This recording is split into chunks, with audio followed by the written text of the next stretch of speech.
नहीं, डिमांड नहीं, एक ऐसा क्योंकि लोकतंत्र में हमेशा है ना, पद की गरिमा होती है ना कि व्यक्ति की होती है। व्यक्ति पदों के ऊपर आते जाते रहते हैं, लाखों लोग पदों के ऊपर आए, लेकिन पद की गरिमा बरकरार रहनी चाहिए।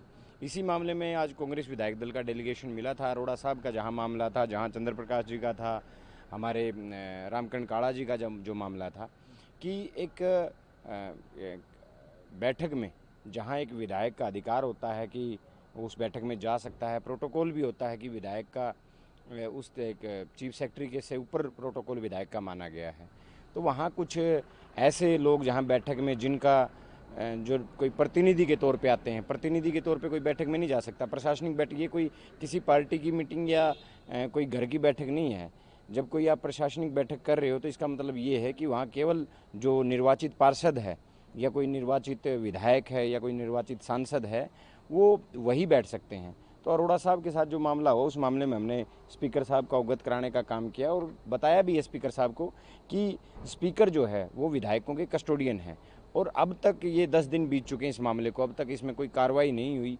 एक ही दिन में तीन जगह विधायकों का अपमान हुआ। जहां अरोड़ा साहब के मामले में तो बहुत ज़्यादा हुआ, उनको गालियां दी गई, उनके साथ मारपीट की कोशिश की गई, जो एक अपने आप में ये बताता है कि हम लोकतंत्र में कहाँ खड़े हैं।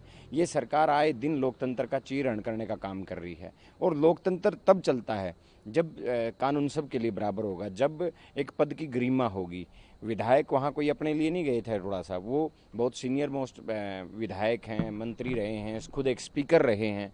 तो बड़ी बड़ी चीज़ें हैं, उनके साथ बड़ा गलत जो हुआ और हमने स्पीकर साहब को उसी मामले में सौंपा। और अरोड़ा साहब ने तो स्पष्ट कहा है कि आप हमारे पंचायती बन जाओ, और अगर आपको लगे कि भाई अरोड़ा साहब की कोई गलती है तो अरोड़ा साहब इस्तीफा देने को तैयार हैं, नहीं तो उस अधिकारी के ऊपर, और जो जो अवैध लोग, मैं कहूँगा अनऑथोराइज्ड जो लोग अंदर बैठक के अंदर गए थे, उन लोगों के ऊपर कार्रवाई होनी चाहिए।